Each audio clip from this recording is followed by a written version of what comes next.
सादर प्रणाम। मैं अमर ज्योति पब्लिक स्कूल बादराजोर जालौर से राधिका आज आपके सामने एक नाटक प्रस्तुत करने जा रही हूँ, जिसका विषय है विज्ञान में महिलाएं, एक बालिका का संघर्ष। आज जो कहानी आपके सामने हम प्रस्तुत करने जा रहे हैं, वो ना ही किसी कल्पना की रचना है और ना ही सिर्फ मनोरंजन का साधन।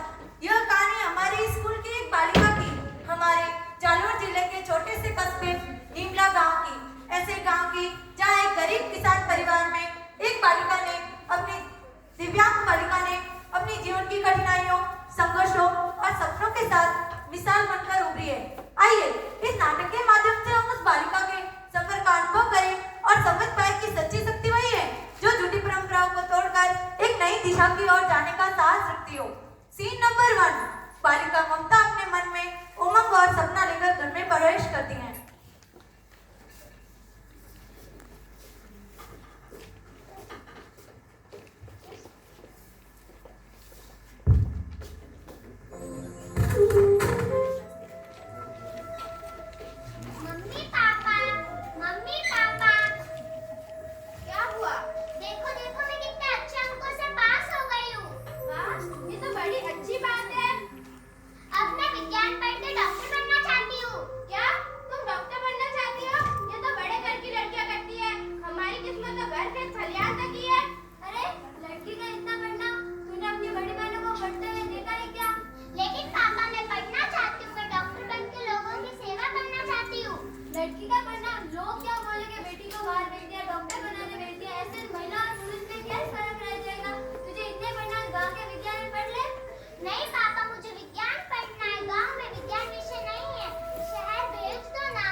खोज की और 2 बार नोबेल पुरस्कार प्राप्त किए। आज की बेटी किताब उठाएगी, कल वह प्रयोगशाला में जाकर नया इतिहास बनाएगी।